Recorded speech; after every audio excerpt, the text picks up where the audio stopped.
Have you ever looked at an old photograph and felt like something was watching you back? Today, we're diving into one of the most disturbing photographic mysteries of the Victorian era, a seemingly innocent family portrait from 1899 that has haunted everyone who studied it too closely. What starts as a historical curiosity becomes something far more sinister when modern technology reveals what the boy in the photograph was hiding in his clenched fist. If you're enjoying this content, don't forget to leave a like. It really helps the channel grow. Before we begin, I want to tell you about my other channel where I'm developing similar mysterious content. Check it out in the description below. Now, let's uncover the dark truth behind this century-old portrait. The photograph first surfaced at a Massachusetts estate sale in March 2019. Among dusty furniture and forgotten heirlooms, collector Margaret Hensley found a leather album containing dozens of Victorian-era photographs. Most were typical for the period: stiff poses, formal clothing, expressions frozen in time by the long exposure required by 19th century cameras. But one photograph stood out. The portrait showed a family of three standing in front of a modest wooden house. The father wore a dark suit with a high collar, his posture rigid and proud. The mother stood beside him in a high-necked dress with elaborate lace detailing, her face pale and expressionless, as was customary for photographs of that era. Between them stood a boy who appeared to be around 8 or 9 years old, dressed in knee-length pants and a buttoned shirt. Margaret almost passed over it entirely. The image quality was typical for 1899, slightly faded, sepia-toned, with that characteristic softness around the edges. The family's name was written in faded ink on the back. The Caldwell family, October 1899, Salem, Massachusetts. What caught Margaret's attention wasn't the subjects themselves, but the boy's hands. While his parents stood with their arms at their sides, the boy's right hand was clenched into a tight fist, held slightly away from his body. His left hand hung naturally, but that right fist seemed deliberate, purposeful. Margaret purchased the entire album for $75 and brought it to her antique shop in Boston. She catalogued each photograph, planning to sell them individually to collectors interested in Victorian memorabilia.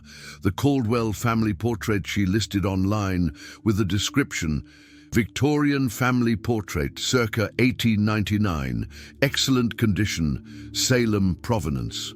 Beeson. The photograph sold within 3 days to a history professor at Boston University named Dr. Robert Chen, who specialized in 19th century American social history. He paid $200, far more than Margaret had expected for a photograph of unknown subjects. Dr. Chen's interest was academic. He collected Victorian family photographs to study the evolution of domestic portraiture and family dynamics in the post-Civil War era. The Caldwell photograph joined more than 300 others in his personal archive. For 6 months, the photograph sat in a climate-controlled storage box in Dr. Chen's office. He had examined it briefly upon purchase, noted the date and location, and filed it away with others from the same period and region. Then, in September 2019, Dr. Chen began a new research project examining hand gestures and body language in Victorian photography. He decided to digitize his entire collection using high-resolution scanning technology that could capture details invisible to the naked eye. When the Caldwell family portrait appeared on his computer screen at 1200 dpi resolution, Dr. Chen noticed something odd about the boy's clenched fist. The fingers weren't merely closed, they appeared to be gripping something. The knuckles showed unusual tension, creating small shadows that suggested an object concealed within the small hand. If you're enjoying this story so far, leave a like and subscribe to the channel. It helps tremendously. Dr. Chen enhanced the image further, adjusting contrast and sharpness. As the details became clearer, he felt an uncomfortable sensation in his chest. Between the boy's thumb and forefinger, barely visible, was what appeared to be a thin chain or cord. The boy was holding something. Dr. Chen spent the next 2 hours examining every pixel of that small fist. The more he looked, the more certain he became that the object wasn't accidental. The boy had deliberately concealed it for the photograph. But what could a child in 1899 be hiding that required such careful positioning? The boy's face offered no answers.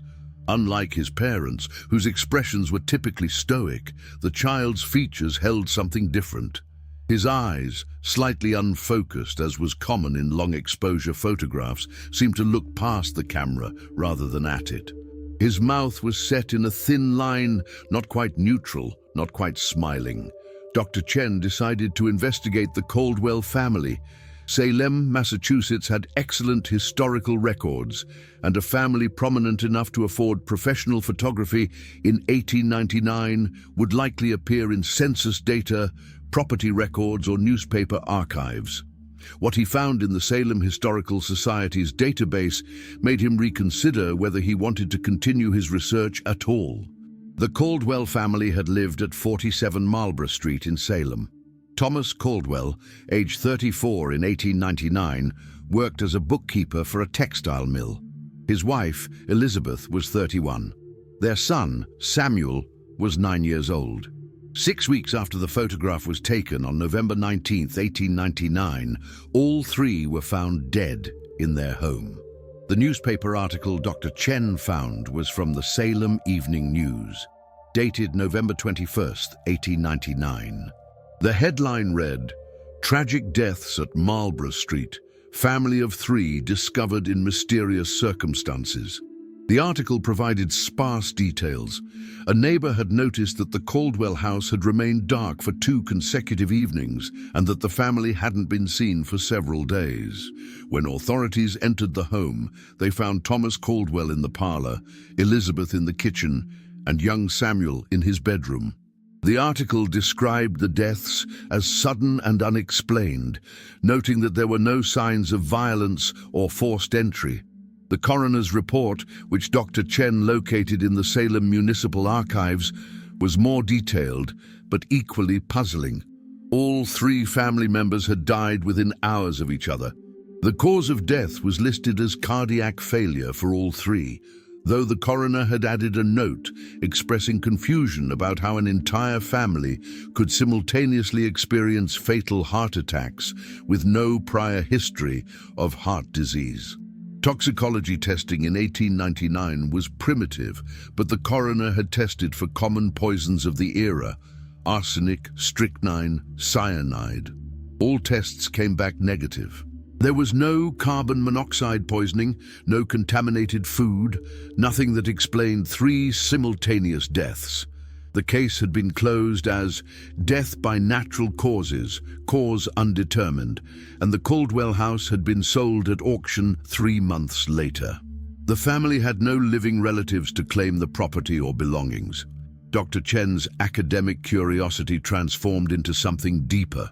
He returned to the photograph, examining it with renewed intensity.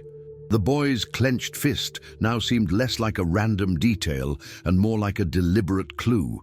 He decided to use advanced image restoration software, the kind used by forensic investigators and art historians to recover details from damaged or degraded images. The software used artificial intelligence to predict and reconstruct missing or unclear information based on patterns in the existing image data. The process took 48 hours. When the enhanced image appeared on his screen, Dr.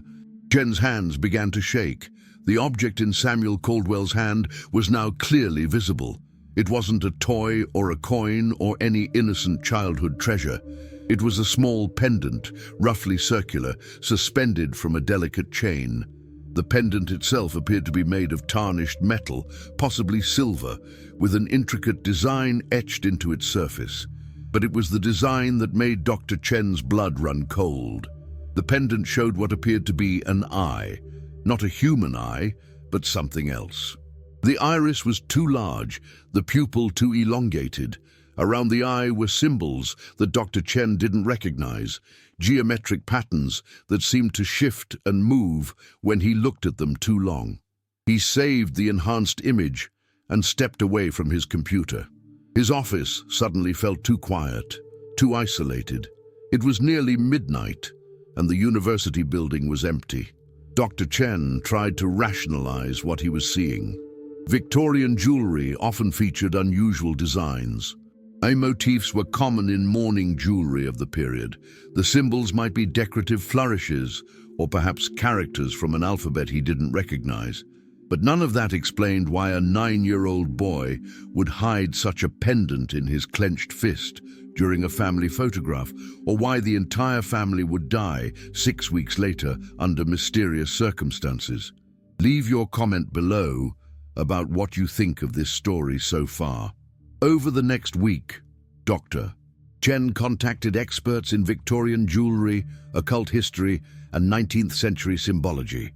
He sent the enhanced image to colleagues across the country, asking if anyone could identify the pendant or the symbols. The responses were unsettling in their consistency. Most experts couldn't identify the specific object, but several noted that the design didn't match any known Victorian jewelry patterns. One specialist in occult artifacts suggested the symbols resembled protective or binding sigils from various esoteric traditions, but couldn't pinpoint their exact origin. A colleague at Yale, Professor Elizabeth Marks, who specialized in American folk magic and superstition, provided the most disturbing response. She wrote, "The pendant in your image resembles what period sources called witch bottles or hex signs, objects believed to contain or ward against malevolent forces. However, I've never seen one as a pendant. These were typically bottles, bags, or marks drawn on surfaces. If this object was indeed used for such purposes, the fact that it appears in a family photograph suggests the family believed they needed protection from something. I'd advise caution in pursuing this research further." Dr. Chen ignored the warning. He returned to the Salem Historical Society and requested all records related to 47 Marlborough Street and the Caldwell family. The archivists provided property deeds, tax records, and census data dating back to the house's construction in 1867. The Caldwell family had purchased the house in 1897, 2 years before the photograph and their deaths. The previous owners were listed as the Morrison family, who had lived there from 1867 to 1897, 30 years. Dr. Chen requested any available information about the Morrison family. What he found added another layer to the mystery. The Morrison family had consisted of James Morrison, a merchant, his wife Catherine, and their daughter Abigail. They had been well-respected members of Salem society until 1896, when their daughter disappeared. Abigail Morrison, age 17, had vanished on October 13, 1896. She had left the house that evening to visit a friend and never returned. Despite extensive searches, no trace of her was ever found. The case remained unsolved. James and Catherine Morrison, devastated by their daughter's disappearance, sold the house in early 1897 and moved to Philadelphia. Catherine died in 1899, the same year as the Caldwell family. James died in 1902. Dr. Chen sat in the Historical Society's reading room, surrounded by old documents and death records, and felt the weight of coincidence pressing down on him. A 17-year-old girl vanishes from a house. The house is sold. The new family moves in, and 2 years later, they're all found dead. And 6 weeks before their deaths, they pose for a photograph in which their young son clutches a strange pendant, as if his life depends on it. The pendant. Everything kept coming back to that pendant. Dr. Chen decided he needed to find it. If the Caldwell family's belongings had been auctioned after their deaths, there would be records. And if the pendant had survived, someone might still have it.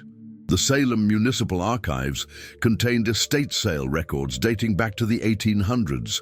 Dr. Chen spent 3 days searching through handwritten ledgers until he found the Caldwell estate auction, held on February 12, 1900. The auction had been modest. The family's belongings, furniture, clothing, books, household items had been sold to various buyers for small sums. The total proceeds came to $123, which had been claimed by the city to cover unpaid property taxes and burial expenses. The ledger listed each item sold and its buyer. Dr. Chen scanned through parlor furniture, kitchen implements, bed linens. Then, on page 4, he found an entry that made his heart race.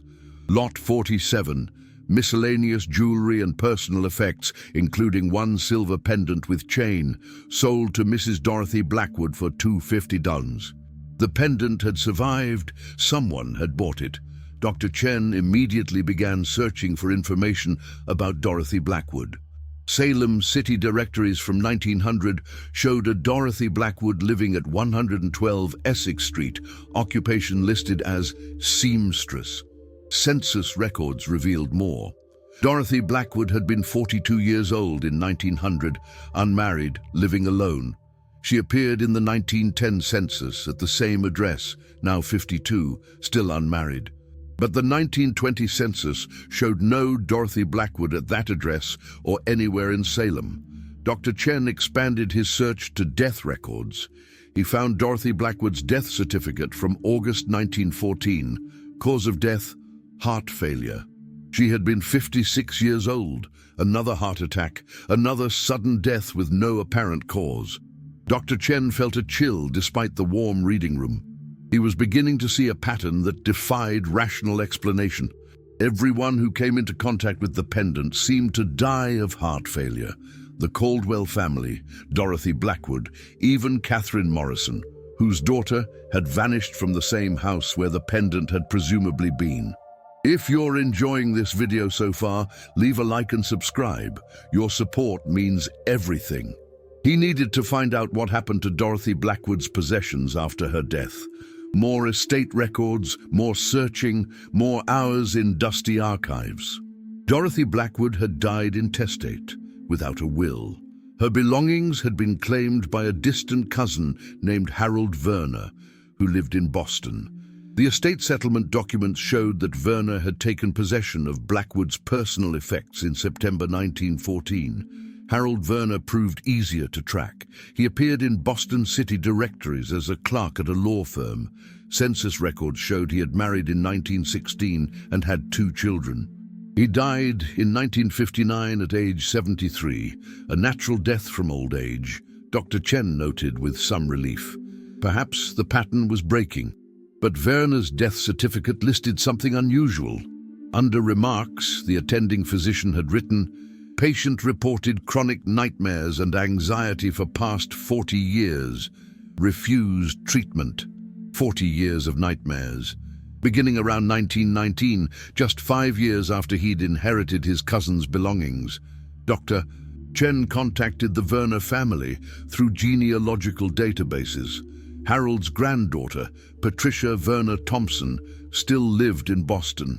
Dr. Chen sent her an email explaining his research and asking if any of Dorothy Blackwood's belongings had remained in the family. Patricia responded the next day, "My grandfather rarely spoke about his cousin Dorothy, but I remember him keeping some of her things in a locked box in his study. After he died, my mother inherited the box. She passed away in 2003, and I have the box now. I've never opened it. It always made me uncomfortable. If you're interested in the contents for historical research, you're welcome to examine them." Dr. Chen arranged to visit Patricia's home in Cambridge the following Saturday. As the day approached, he found himself experiencing strange dreams, not quite nightmares, but disturbing images of dark houses, closed fists, and something watching from shadows just beyond his vision. He told himself it was stress and excitement about the research. He'd been working long hours, sleeping poorly, consuming too much coffee.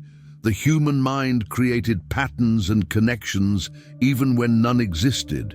But when Saturday arrived, and he stood on Patricia Verner Thompson's front porch, holding his briefcase with the enhanced photograph inside, he felt a genuine reluctance to ring the doorbell. He did anyway. This was research. This was history. This was important. Patricia was a warm, professional woman in her 60s who taught literature at a local college. She led Dr. Chen to her study and presented him with a medium-sized wooden box, dark with age, secured with a simple brass lock. "My grandfather's key is long gone," she said, "but I took the liberty of having a locksmith open it for you. I haven't looked inside. Somehow it felt wrong." She left him alone in the study. Dr. Chen lifted the lid. Inside were typical personal effects from the early 1900s. A hairbrush, a small mirror, several handkerchiefs embroidered with initials, a leather journal, and a small cloth pouch drawn closed with a string. Dr. Chen's hands trembled as he reached for the pouch. He loosened the string and gently tipped the contents onto the desk. The pendant spilled out onto the polished wood surface. It was smaller than he'd expected, no larger than a quarter, suspended from a tarnished silver chain. The metal was dark, almost black in places, and the design was exactly as the enhanced photograph had shown. An eye that seemed wrong in proportion and shape, surrounded by intricate symbols that hurt to look at for too long. Dr. Chen didn't touch it. He couldn't explain why, but every instinct told him to keep his hands away from the object. Instead, he took photographs with his phone from multiple angles, using a pencil to turn it slightly for better views. Then he opened Dorothy Blackwood's journal. The journal began in 1899 with mundane entries about sewing work and social calls. But in February 1900, shortly after she'd purchased the pendant at the Caldwell Estate auction, the tone changed dramatically. February 15th, 1900. "I bought several items from the Caldwell Estate today. Among them was a peculiar pendant that caught my eye. I don't know why I wanted it. I've worn it twice and had the strangest dreams. Dreams of someone watching me, waiting for something." March 3rd, 1900. The dreams continue. "Last night I saw a girl standing in dark water reaching toward me. I woke with the pendant clutched in my hand, though I'd left it on my dresser. I should get rid of it." March 18th, 1900. "I tried to sell the pendant to a jeweler. He refused to take it. Said the metal felt wrong, and the design disturbed him. I tried to throw it in the harbor, but couldn't bring myself to do it. It's as if the pendant doesn't want to be discarded." The entries continued in this vein for months, documenting Dorothy's increasing distress. She wrote about the girl in her dreams appearing more frequently, about feeling watched in her own home, about the pendant moving from where she'd left it. The final entry was dated August 10th, 1914, 4 days before her death. "I've decided to pass the pendant to my cousin Harold. I can't destroy it and I can't keep it. Perhaps someone else can succeed where I've failed. The girl in the water tells me she's waiting. She says they're all waiting. I don't understand what she means, but I'm so tired of not sleeping. I'm so tired." Dr. Chen closed the journal and looked at the pendant lying on the desk. In the afternoon light filtering through the study window, the eye design seemed almost to gleam. He needed to leave. He needed to get away from this object and this house and this entire line of research. But he was a historian, and historians didn't abandon investigations because of creepy feelings and old diary entries written by a disturbed woman. He took one more photograph of the pendant, then carefully returned it to the pouch and closed the box. Patricia was waiting in the living room. "Did you find what you needed?" she asked. "Yes, thank you," Dr. Chen said. "The contents are historically valuable. Would you consider donating them to a museum?" Patricia looked at the box with visible discomfort. "You can take it," she said. "I don't want it in my house anymore. I never have." Dr. Chen should have refused. He should have recommended a proper institution to handle the items. Instead, he heard himself say, "I'll ensure it's properly preserved and catalogued." He left Patricia's house carrying the wooden box and feeling as if he'd just made a terrible mistake. Dr. Chen placed the wooden box in his university office safe and tried to return to his normal research. But over the following weeks, he found himself drawn back to the Caldwell mystery obsessively. He searched for any records of Abigail Morrison's disappearance, finding only newspaper articles that added no new information. The 17-year-old had simply vanished on an October evening in 1896, and no explanation was ever found. He researched the history of 47 Marlborough Street, going back to its construction in 1867. The Morrison family had been the first owners. Before the house existed, the lot had been empty land near Salem's waterfront, part of a larger parcel owned by the city. Going back further, Dr. Chen discovered that the area had been part of Salem's notorious witch trial geography. While no executions had occurred on that specific spot, it was near where accused witches had been held before trial in 1692. The connection felt too obvious, too convenient. Salem's entire identity was built around its witch trial history. Every old house claimed some connection to that dark period. It meant nothing, but Dr. Chen couldn't shake the feeling that he was missing something important. He returned to the enhanced photograph, examining every detail. The house in the background, the clothing, the parents' expressions, and always, inevitably, his eyes returned to young Samuel Caldwell's clenched fist and the pendant hidden within. The boy had known something. He'd hidden the pendant deliberately, as if trying to show it without his parents noticing. But why? What had a 9-year-old child in 1899 understood that Dr. Chen, with all his modern technology and research capabilities, couldn't grasp? In mid-October 2019, Dr. Chen began experiencing the dreams that Dorothy Blackwood had described in her journal.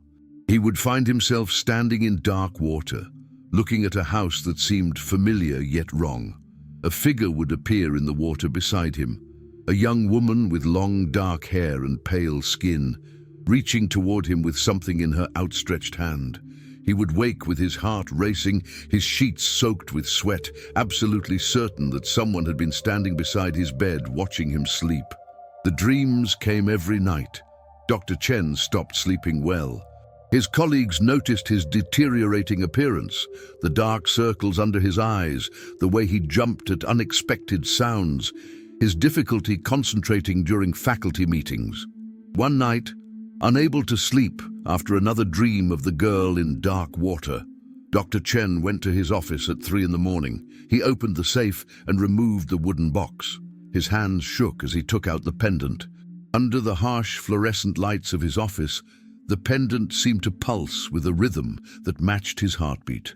The eye design was looking at him, not merely toward him, but at him, with an intelligence and awareness that defied rational explanation. Dr. Chen set the pendant on his desk and backed away. He was a rational man. He was a historian. He dealt with facts and evidence and documented reality. Objects didn't pulse. Eyes carved into metal didn't watch. These were symptoms of stress and sleep deprivation. But the pendant was watching him. He knew it with the same certainty that he knew his own name. He grabbed his phone and took more photographs, documenting the pendant from every angle. Then he searched online databases for anything matching the symbols surrounding the eye. Occult websites, archaeological databases, linguistic resources. He searched desperately for some explanation, some context that would make this make sense. At dawn, he found something. A digitized grimoire from the 1650s, housed in the British Library's collection, contained a symbol that closely matched one of the pendant's markings. The text was in Latin, and Dr. Chen's Latin was rusty, but he could make out enough to understand the general meaning. The symbol was a binding mark, not to bind evil spirits or demons as he might have expected, but to bind something to a specific location, to anchor it, to prevent it from leaving. Dr. Chen thought about Abigail Morrison, who had disappeared from 47 Marlborough Street in 1896. He thought about the Caldwell family, found dead in the same house in 1899. He thought about Dorothy Blackwood's dreams of a girl in dark water. What if Abigail Morrison hadn't simply disappeared? What if something had happened to her in that house, something that created a presence that the next family had tried desperately to contain or ward against? The pendant wasn't evil. It was protection. Samuel Caldwell had been holding it in the photograph because even at 9 years old, he'd understood that something in his house needed to be kept bound, kept contained, and the pendant had failed. 6 weeks after the photograph, the entire family was dead. Dr. Chen looked at the pendant on his desk and understood with horrible clarity that he'd brought it out of its box, out of its safe, and given it his full attention for weeks. He'd researched it, enhanced it, examined it. He'd awakened it. The lights in his office flickered. Dr. Chen grabbed the pendant, shoved it back in the cloth pouch, and locked it in the safe. His heart was hammering so hard he thought he might actually be having a heart attack, the same way Thomas, Elizabeth, and Samuel Caldwell had died, the same way Dorothy Blackwood had died. He left his office and didn't return for 3 days. When he finally went back, determined to donate the pendant to a museum with proper occult artifact handling procedures, he found that his office had been broken into. The safe was open, its contents scattered across the floor. The wooden box was there. Dorothy Blackwood's journal was there. The pendant was gone. Dr. Chen reported the theft to campus security, but he couldn't bring himself to explain what had actually been stolen or why it mattered. He filed a generic report about missing historical artifacts and tried to move on with his life. The dreams stopped. The feeling of being watched faded. Dr. Chen gradually returned to normal sleep patterns and his usual research. But sometimes, late at night, he would think about the pendant and wonder where it was now. Who had taken it? Were they experiencing the same dreams, the same sense of dread? Or had it gone back to 47 Marlborough Street, drawn to the location where something terrible had happened more than a century ago? He checked Salem property records and found that 47 Marlborough Street was currently owned by a young couple who'd purchased it in 2018. Dr. Chen wanted to warn them, to tell them about the house's history, but what would he say? That their house might be haunted by a girl who disappeared in 1896? That a pendant with a strange eye design seemed to be connected to multiple mysterious deaths? They'd think he was insane. He wasn't entirely sure they'd be wrong. Dr. Chen archived all his research on the Caldwell family, the pendant, and the Morrison disappearance in a password-protected folder on his computer. Then he deleted the enhanced photograph from every device where he'd saved it. Some mysteries, he decided, weren't meant to be solved. Some photographs were better left unexamined, and some objects were better left lost. Dr. Chen tried to forget about the pendant, the photograph, and the Caldwell family. He returned to his regular academic work, teaching classes and publishing papers on less disturbing aspects of Victorian social history. Months passed. He didn't have the dreams anymore. He didn't feel watched anymore, but he couldn't stop thinking about the current residents of 47 Marlborough Street. In January 2020, Dr. Chen broke his own rule. He looked up the property records again and found the owners' names: Michael and Jennifer Torres, both in their early 30s. Social media searches revealed that Michael worked in software development and Jennifer was a graphic designer. They'd purchased the house in June 2018 as their first home, posting excited photos of the Victorian architecture and their renovation plans. Dr. Chen scrolled through their social media posts, watching their enthusiasm about the house gradually shift to something else. By late 2018, Jennifer's posts mentioned strange noises and weird dreams, though she framed them as quirky features of living in an old house. By mid-2019, the posts about the house had stopped entirely. The last mention was from November 2019, 2 months after Dr. Chen's office had been broken into. Jennifer had posted, "Has anyone else ever felt like their house is trying to tell them something? Asking for a friend." The post had no replies. Dr. Chen felt a responsibility he couldn't shake. These were innocent people who'd bought a house with no knowledge of its history. He needed to at least try to warn them, even if they thought he was crazy. He composed an email, keeping it as professional and reasonable as possible. He introduced himself as a historian researching Victorian homes in Salem and mentioned that he'd come across some interesting history about their property. He offered to share what he'd found in case they were interested in their home's past. Jennifer Torres responded within hours. "Thank you so much for reaching out. We'd love to know more about the house. Would you be willing to meet for coffee?" They met at a cafe in downtown Salem on a gray February afternoon. Michael and Jennifer were warm, intelligent people who seemed genuinely interested in their home's history. Dr. Chen had brought copies of the 1899 photograph, the original, not the enhanced version, census records, and sanitized versions of the events he'd uncovered. He told them about the Morrison family and their daughter's disappearance in 1896. He told them about the Caldwell family purchasing the house in 1897 and their mysterious deaths in 1899. He mentioned Dorothy Blackwood and her strange journal entries, though he downplayed the supernatural aspects. Jennifer and Michael listened with expressions that shifted from curiosity to discomfort to recognition. "That explains so much," Jennifer said quietly. "We've had the strangest experiences in that house. I keep dreaming about a girl standing in water. Michael hears footsteps when I'm not home. We've both seen shadows that don't match any light source." Michael added, "We thought about moving, but we can't afford to sell at a loss. We put everything into buying that place." He paused. "There's something else. Last month I found something hidden in the wall when I was renovating the upstairs bathroom." Dr. Chen's stomach dropped. "What did you find?" Michael pulled out his phone and showed Dr. Chen a photograph. There, lying on a bathroom counter, was the pendant. The eyes seemed to stare directly into the camera, surrounded by its incomprehensible symbols. "I have no idea what it is," Michael said. "The chain was broken, like someone had torn it off.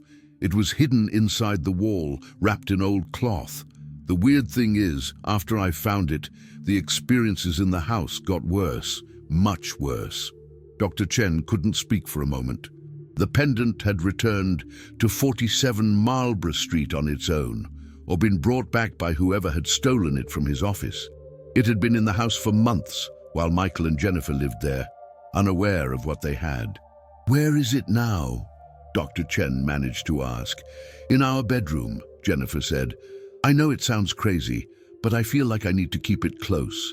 Like if I throw it away or bury it, something bad will happen." Dr. Chen understood exactly what she meant. Dorothy Blackwood had felt the same way. The pendant didn't want to be discarded. He should have told them everything then, about the deaths, about his research, about the dreams and the watching feeling, and the terrible sense that the pendant was more than just metal and design. But looking at their faces, at their fear and their exhaustion and their desperation for answers, he couldn't bring himself to add to their burden. Instead, he said, "I'd like to document the pendant for my research. Would you be willing to let me photograph it?" They agreed. They wanted someone else to acknowledge that the pendant was real, that their experiences weren't just imagination or stress. Dr. Chen visited 47 Marlborough Street the following week. Standing in front of the house where the Caldwell family had posed for their photograph in 1899, he felt the same reluctance he'd experienced at Patricia Verner Thompson's house. Every instinct told him to leave, to run, to distance himself from this cursed object and this cursed location, but he rang the doorbell. The house's interior was beautifully renovated, modern kitchen, updated bathrooms, refinished hardwood floors, but underneath the fresh paint and new fixtures, Dr. Chen could feel the weight of the house's history. The walls remembered. The floors remembered. Jennifer led him upstairs to their bedroom. The pendant lay on her nightstand, coiled in its broken chain. Dr. Chen didn't touch it. He took photographs from multiple angles, his hands shaking. The eye design was the same as always, but in this house, in the bedroom of residents who didn't know they were continuing a cycle that had started more than a century ago, it seemed more alive than ever. "What do you think it means?" Jennifer asked. "The design, the symbols." Dr. Chen chose his words carefully. "It appears to be some kind of protective charm from the late 19th century. People often use such objects to ward against what they perceived as evil or harmful influences." "Did it work?" Michael asked. Dr. Chen thought about the Caldwell family, all dead within weeks of the photograph. He thought about Dorothy Blackwood's years of nightmares. He thought about Harold Werner's 40 years of anxiety. He thought about Abigail Morrison, disappeared and never found. "I don't know," he said honestly, "but I think whoever made or used this pendant believed in its power very strongly." As he spoke, the light in the bedroom flickered. All three of them noticed. Jennifer wrapped her arms around herself and moved closer to Michael. "It does that sometimes," she said. "The lights, they flicker when we talk about the house or when I have the dreams." Dr. Chen finished his documentation and prepared to leave. At the front door, Jennifer stopped him. "Dr. Chen, do you believe in ghosts?" He thought about everything he'd researched, everything he'd experienced, everything he couldn't explain. He thought about his academic training and his rational worldview, and the way both had been challenged by a simple photograph from 1899. "I believe," he said slowly, "that some places hold on to their past in ways we don't fully understand. And I believe that some objects carry weight beyond their physical properties. Whether that's ghosts or energy or something else, I can't say." Jennifer nodded, unsurprised. "There's a girl in the water," she said. "In my dreams. She's trying to tell me something, but I can't understand her. Do you know who she is?" Dr. Chen thought about Abigail Morrison, 17 years old, disappeared in October 1896 from this very house. He thought about Dorothy Blackwood's journal entry. "The girl in the water tells me she's waiting. She says they're all waiting." I think," he said carefully, "that something happened in this house a long time ago, and I think that whatever happened has never been resolved." He left them standing in their doorway, two young people trapped by circumstance in a house with a history they couldn't escape. Dr. Chen didn't sleep well that night. He dreamed of the girl in dark water again for the first time in months, but this time he could see her face clearly, young, pale, with dark hair floating around her like seaweed. Her mouth moved as if she were speaking, but no sound came out. She held out her hand. In her palm was the pendant, the eye design gleaming even in the dark water. Dr. Chen woke with a start, his heart racing. He checked his phone. 3:47 a.m. He had dozens of missed calls and text messages from Jennifer Torres. The most recent message, sent 10 minutes ago, read, "Dr. Chen, please call me. Something's happening. The pendant is doing something. I think we need help." He called immediately.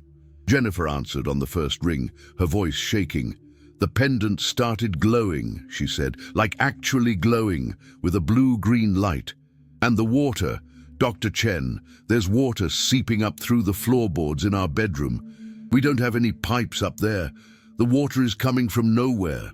Dr. Chen could hear Michael in the background, his voice tight with panic, saying something about calling the police or a plumber. "Listen to me carefully," Dr. Chen said.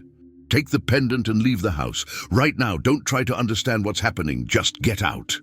"But our house..." "Leave, please. I'm calling someone who might be able to help, but you need to get out of there immediately." He hung up and sat in his bed, his mind racing. Who could help? Who would even believe what was happening? The police would think they were insane. A plumber couldn't fix water that came from nowhere. A priest might try an exorcism, but Dr. Chen didn't think this was a demon or a traditional haunting. This was something else, something tied to the pendant, to the house, to events that had occurred more than a century ago and had never been properly resolved. Dr. Chen thought about Abigail Morrison, whose disappearance had never been explained. He thought about the girl in the water in everyone's dreams. He thought about the words in Dorothy Blackwood's journal. They're all waiting. Waiting for what? For someone to understand? For someone to help? For someone to find what had been lost? He made a decision that he knew his rational mind would regret later. He got dressed, got in his car, and drove to 47 Marlborough Street. When he arrived at dawn, Michael and Jennifer were standing on the sidewalk in their nightclothes, staring at their house. Water was indeed seeping from under the front door, trickling down the porch steps. "We couldn't stop it," Jennifer said. It just kept coming. The whole upstairs is flooding.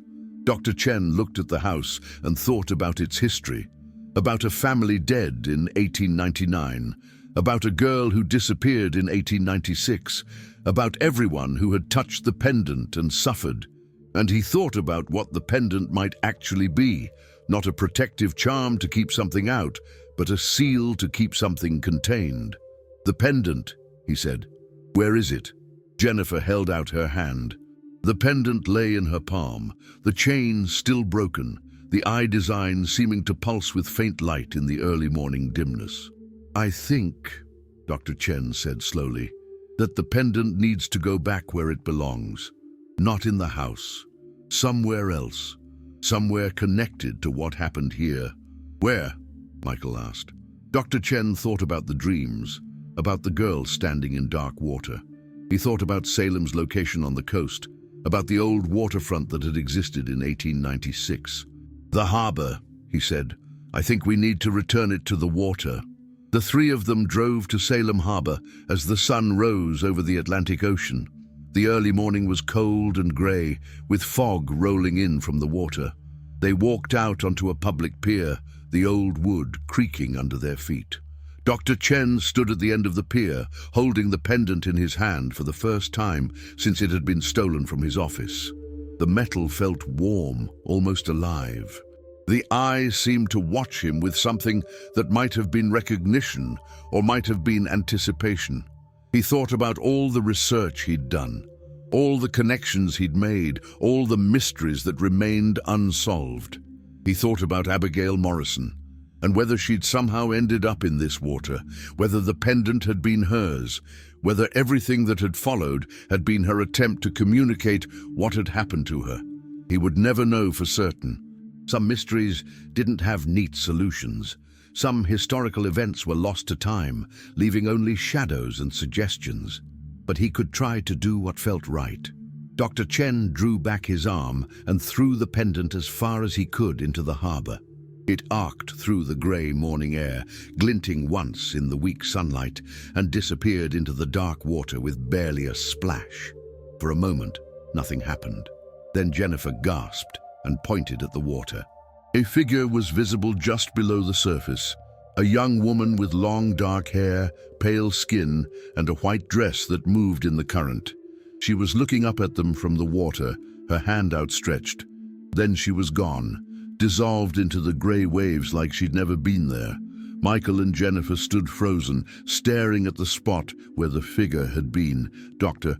Chen felt something release in his chest, a tension he hadn't realized he'd been carrying since he first saw the enhanced photograph of the Caldwell family. They drove back to 47 Marlborough Street. The water had stopped seeping from the house.